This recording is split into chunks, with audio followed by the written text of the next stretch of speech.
Welcome back, in final part 7 of Apple. Anyways, let's continue.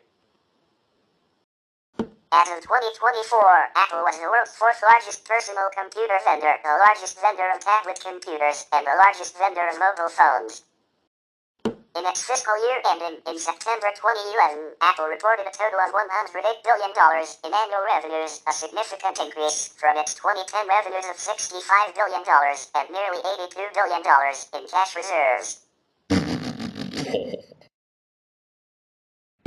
On March 19, 2012, Apple announced plans for a $2.65 per share dividend beginning in fourth quarter of 2012 for approval by their board of directors. The company's worldwide annual revenue in 2015 totaled $170 billion.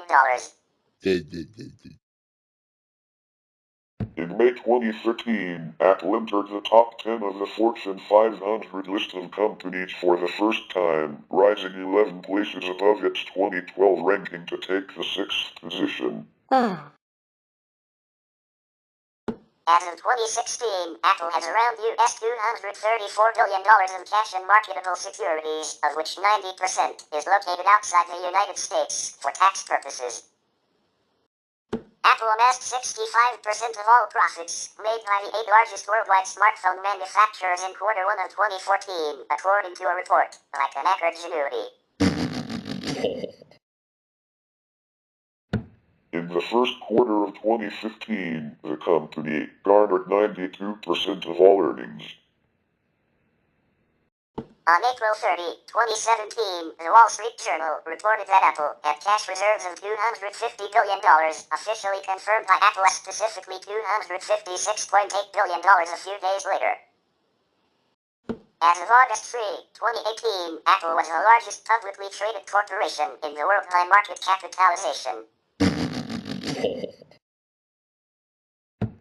On August 2, 2018, Apple became the first publicly traded U.S. company to reach a $1 trillion market value. And as of October 2024, is valued at just over $4 trillion. Apple was ranked number 4 on the 2018 Fortune 500 rankings of the largest United States corporations by revenue. In July 2022, Apple reported an 11% decline in Q3 profits compared to 2021. Its revenue in the same period rose 2% year-on-year to $83 billion, though this figure was also lower than in 2021, where the increase was at 36%. The general downturn is reportedly caused by the slowing global economy and supply chain disruptions in China. That year, Apple was one of the largest corporate spenders on research and development worldwide, with R&D expenditure amounting to over $27 billion. In May 2023, Apple reported a decline in its sales for the first quarter of 2023. Compared to that of 2022, revenue for 2023 fell by 3%. This is Apple's second consecutive quarter of sales decline. This fall is attributed to the slowing economy and consumers putting off purchases of iPads and computers due to increased pricing. However, iPhone sales held up with a year-on-year increase of 1.5%. According to Apple, demand for such devices were strong, particularly in Latin America and South Asia.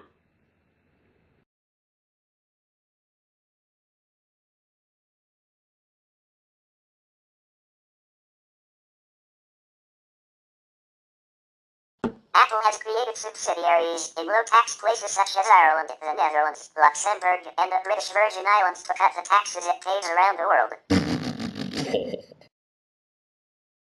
According to the New York Times, in the 1980s, Apple was among the first tech companies to designate overseas salespeople in in high-tax countries in a manner that allowed the company to sell on behalf of low-tax subsidiaries on other continents, sidestepping income taxes. In the late 1980s, Apple was a pioneer of an accounting technique known as the double Irish, with a Dutch sandwich, which reduces taxes by routing profits through Irish subsidiaries in the Netherlands and then to the Caribbean. British Conservative Party Member of Parliament Charlie Elphick published research on October 30, 2012, which showed that some multinational companies, including Apple, were making billions of pounds of profit in the UK, but were paying an effective tax rate to the UK Treasury of only 3%, well below standard corporate tax rates.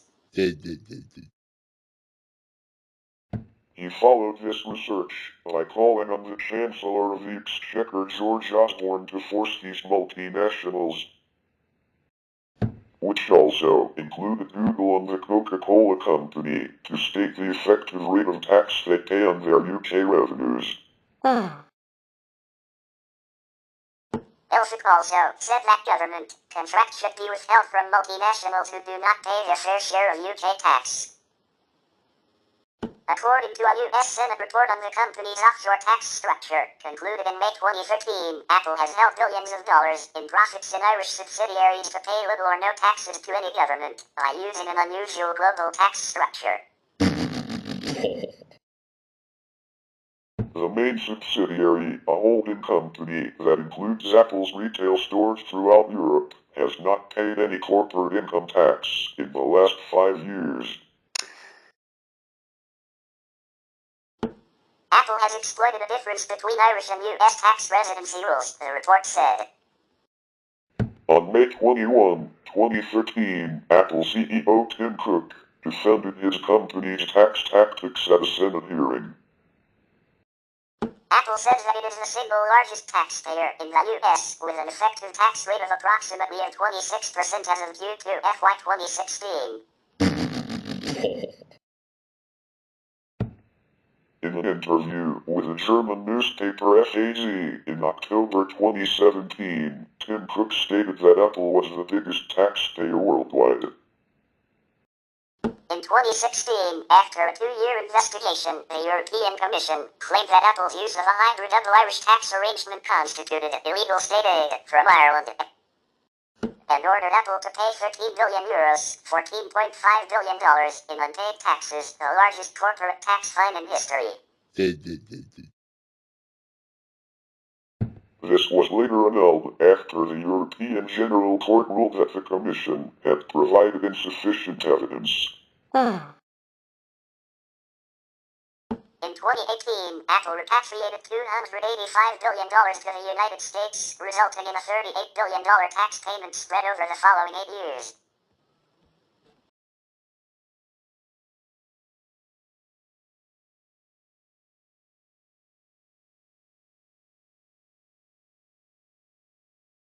Apple is a partner of Product Red, a fundraising campaign for AIDS charity. In November 2014, Apple arranged for all App Store revenue in a 2-week period to go to the fundraiser, generating more than $20 million. And in March 2017, it released an iPhone 7 with a red color finish. As of 2021, Apple has donated over $250 million to Product Red. Apple contributes financially to fundraisers in times of natural disasters. In November 2012, it donated $2.5 million to the American Red Cross to aid relief efforts after Hurricane Sandy. And in 2017, it donated $5 million to relief efforts for both Hurricane Irma and Hurricane Harvey, and for the 2017 Central Mexico earthquake. The company has used its iTunes platform to encourage donations in the wake of environmental disasters and humanitarian crises, such as the 2010 Haiti earthquake, the 2011 Japan earthquake, Typhoon Haiyan in the Philippines in November 2013, and the 2015 European migrant crisis. Apple emphasizes that it does not incur any processing or other fees for iTunes donations, sending 100% of the payments directly to relief efforts. Though it also acknowledges that the Red Cross does not receive any personal information on the users donating and that the payments may not be tax deductible. On April 14, 2016, Apple and the Worldwide Fund for Nature, WWF, announced that they have engaged in a partnership to help protect life on our planet. Apple released a special page in the iTunes App Store, Apps for Earth. In the arrangement, Apple has committed that through April 24, WWF will receive 100% of the proceeds from the applications participating in the App Store via both the purchases of any paid apps and the in-app purchases. Apple and WWF's Apps for Earth campaign raised more than $8 million in total proceeds to support WWF's conservation work. WWF announced the results at WWDC 2016 in San Francisco. During the COVID-19 pandemic, Apple CEO Cook announced that the company will be donating millions of masks to health workers in the United States and Europe. On January 13, 2021, Apple announced a $100 million racial equity and justice initiative to help combat institutional racism worldwide after the 2020 murder of George Floyd. In June 2023, Apple announced doubling this and then distributed more than $200 million to support organizations focused on education, economic growth, and criminal justice. Half is philanthropic grants and half is centered on equity. Apple Energy, LLC, is a wholly owned subsidiary of Apple that sells solar energy. As of June 6, 2016, Apple solar farms in California and Nevada have been declared to provide 217.9 megawatts of solar generation capacity. Apple has received regulatory approval to construct the landfill gas energy plant in North Carolina to use the methane emissions to generate electricity. Apple's North Carolina data center is already powered entirely by renewable sources. In 2010, Climate Counts, a non-profit organization dedicated to directing consumers toward the greenest companies, gave Apple a score of 52 points out of a possible 100, which puts Apple in the top category, striding. This was an increase from May 2008, when Climate Counts only gave Apple 11 points out of 100, which placed the company last among electronics companies.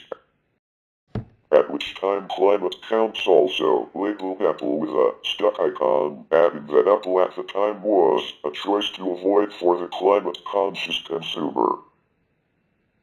Following a Greenpeace protest, Apple released a statement on April 17, 2012, committing to ending its use of coal and shifting to 100% renewable clean energy. By 2013, Apple was using 100% renewable energy to power their data centers. Overall, 75% of the company's power came from clean renewable sources. In May 2015, Greenpeace evaluated the state of the green internet and commended Apple on their environmental practices, saying, Apple's commitment to renewable energy has helped set a new bar for the industry, illustrating in very concrete terms that 100% renewable internet is within its reach and providing several models of intervention for other companies that want to build a sustainable internet. As of 2016, Apple states that 100% of its U.S. operations run on renewable energy, 100% of Apple's data centers run on renewable energy, and 93% of Apple's global operations run on renewable energy.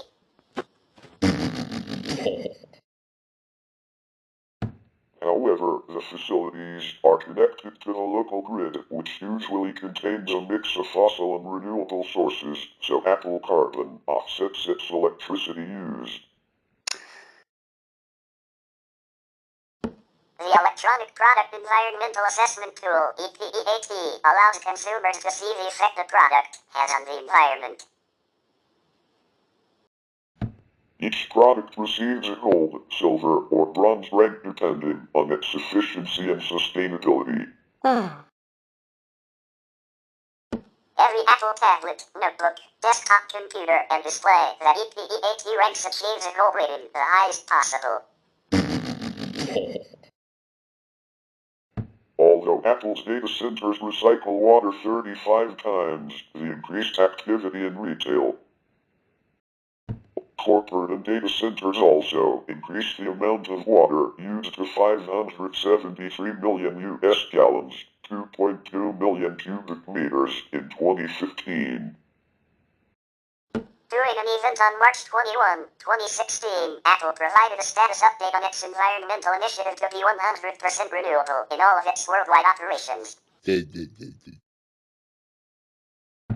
Lisa Perez-Jackson, Apple's Vice President of Environment, Policy and Social Initiatives who reports directly to CEO Tim Cook, announced that as of March 2016, 93% of Apple's worldwide operations are powered with renewable energy. Also featured was the company's efforts to use sustainable paper in their product packaging. 99% of all paper used by Apple in the product packaging comes from post-consumer recycled paper or sustainably managed forests. As the company continues its move to all paper packaging for all of its products, Apple announced on August 16, 2016, that Lens Technology, one of its major suppliers in China, has committed to power all its glass production for Apple with 100% renewable energy by 2018.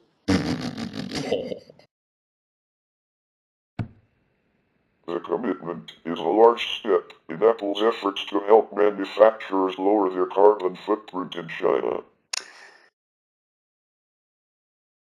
Apple also announced that all 14 of its final assembly sites in China are now compliant with UL Zero Waste to Landfill validation. The standard, which started in January 2015, certifies that all manufacturing waste is reused, recycled, composted, or converted into energy when necessary. Since the program began, nearly 140,000 metric tons of waste have been diverted from landfills. On July 21, 2020, Apple announced its plan to become carbon neutral across its entire business, manufacturing supply chain, and product life cycle by 2030. In the next 10 years, Apple will try to lower emissions with a series of innovative actions, including low-carbon product design, expanded energy efficiency, renewable energy, process and material innovations, and carbon removal. In June 2024, the United States Environmental Protection Agency, EPA, published a report about an electronic computer manufacturing facility leased by Apple in 2015 in Santa Clara, California, codenamed ARIA.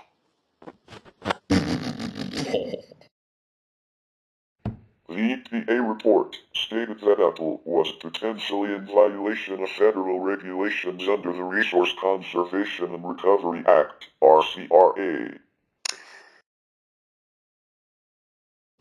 According to a report from Bloomberg in 2018, the facility is used to develop micro-LED screens under the codename P159. The inspection found that Apple was potentially mistreating waste as only subject to California regulations and that they had potentially miscalculated the effectiveness of Apple's activated carbon filters, which filter volatile organic compounds, VOCs, from the air. The EPA inspected the facility in August 2023 due to a tip from a former Apple employee who posted the report on X.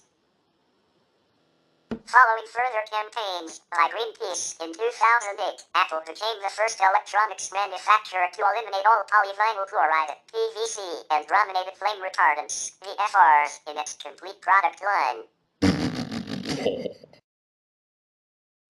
In June 2007, Apple began replacing the cold cathode fluorescent lamp, CCFL, back with LCD displays in its computers, with mercury-free LED back with LCD displays and arsenic-free glass, starting with the upgraded MacBook Pro.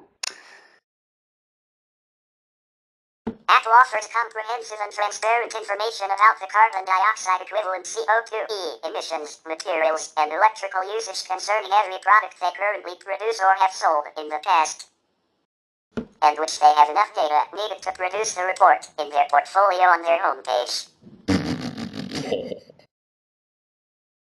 allowing consumers to make informed purchasing decisions on the products they offer for sale. In June 2009, Apple's iPhone 3GS was free of PVC, arsenic, and PFRs.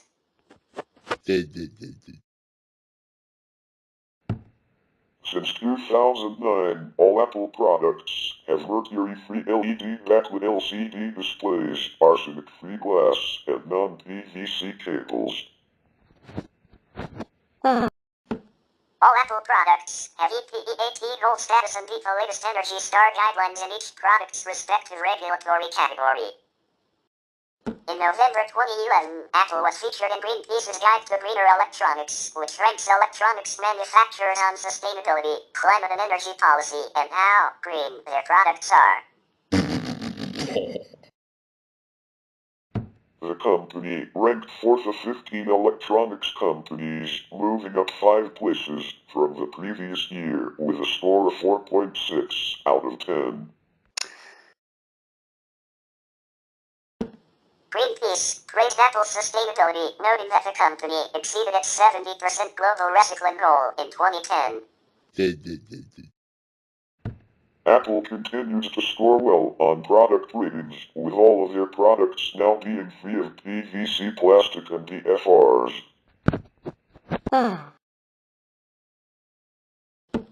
However, the guide criticized Apple on the energy criteria for not seeking external verification of its greenhouse gas emissions data and for not setting any targets to reduce emissions. In January 2012, Apple requested that its cable maker, Volex, begin producing halogen-free USB and power cables. In February 2016, Apple issued a US $1.5 billion green bond, climate bond, the first ever of its kind, by a US tech company. The green bond proceeds are dedicated to the financing of environmental projects. Apple products were made in the United States in Apple-owned factories until the late 1990s. However, as a result of outsourcing initiatives in the 2000s, almost all of its manufacturing is now handled abroad. According to a report by the New York Times, Apple insiders believe the vast scale of overseas factories, as well as the flexibility, diligence and industrial skills of foreign workers have so outpaced their American counterparts that made in the USA is no longer a viable option for most Apple products. The company's manufacturing, procurement, and logistics enable it to execute massive product launches without having to maintain large, profit-sapping inventories.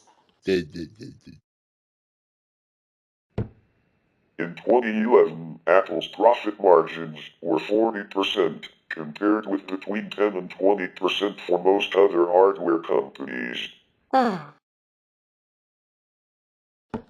Cook's catchphrase to describe his focus on the company's operational arm is, "Nobody wants to buy sour milk."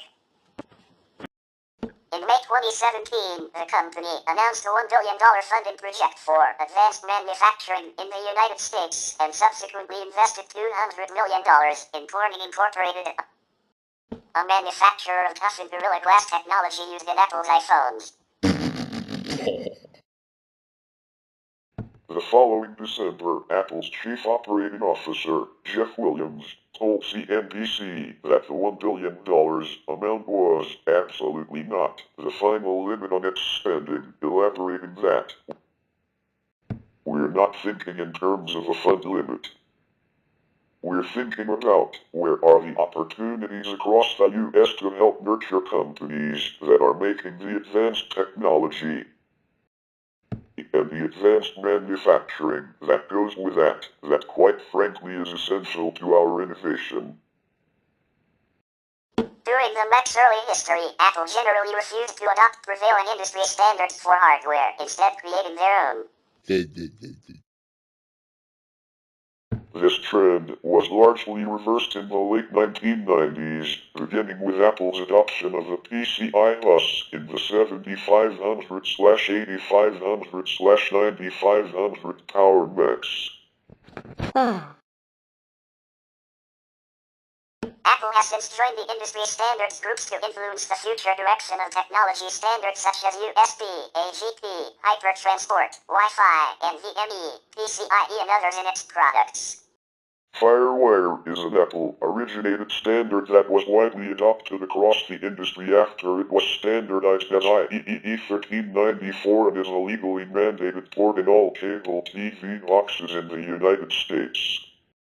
Apple has gradually expanded its efforts in getting its products into the Indian market. In July 2012, during a conference call with investors, CEO Tim Cook said that he loves India, but that Apple saw larger opportunities outside the region.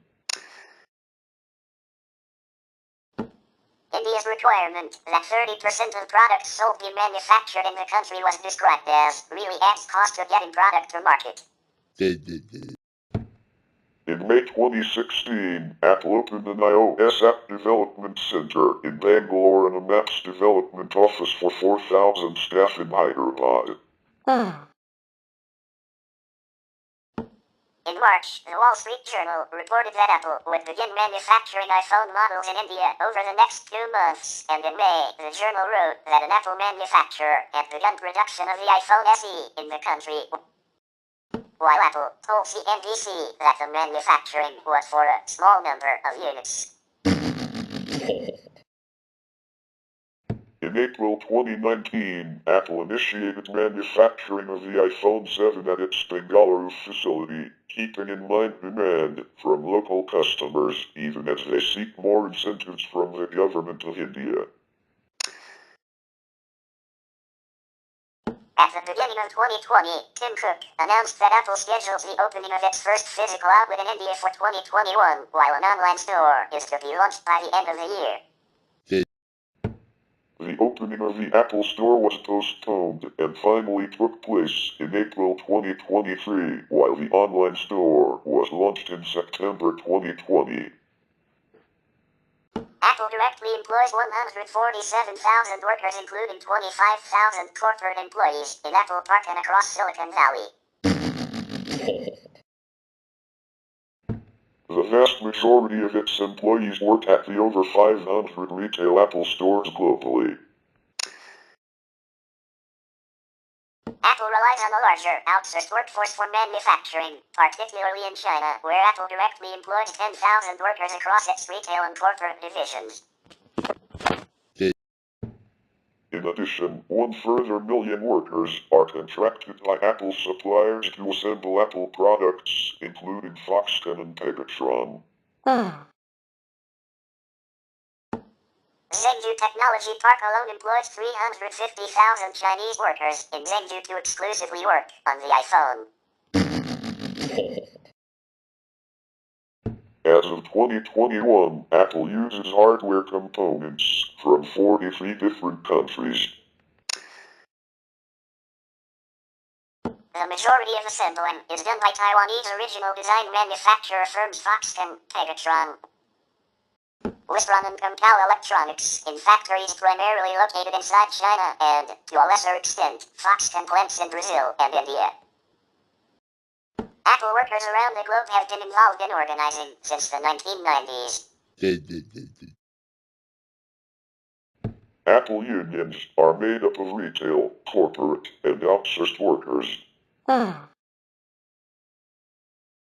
Apple employees have joined trade unions or formed works councils in Australia, France, Germany, Italy, Japan, the United Kingdom, and the United States.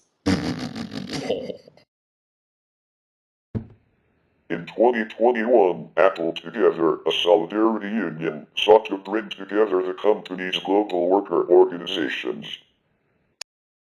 The majority of industrial labor disputes, including union recognition, involving Apple occur indirectly through its suppliers and contractors, notably Foxconn plants in China and, to a lesser extent, in Brazil and India. In 2019, Apple was named as a defendant in a forced labor and child slavery lawsuit by Congolese families of children injured and killed in cobalt mines, owned by Glencore and ZGMU Cobalt, which supply battery materials to Apple and other companies. In April 2024, lawyers representing the Democratic Republic of the Congo notified Apple of evidence that Apple may be sourcing minerals from conflict areas of eastern Congo. Apple policies and documentation describe mitigation efforts against conflict minerals. However, the lawyers identify discrepancies in supplier reporting as well as a global witness report describing a lack of meaningful mitigation on Apple's part. In December 2024, DRC filed a lawsuit against Apple's European subsidiaries, accusing them of using conflict minerals. In response, Apple said it strongly disputes these allegations and insisted it is deeply committed to responsible sourcing of the minerals it uses. That's it for this episode today. Thank you for watching. Be sure to smash a like, subscribe to our channel, turn on post notifications for more videos like this one, and we'll see you next time.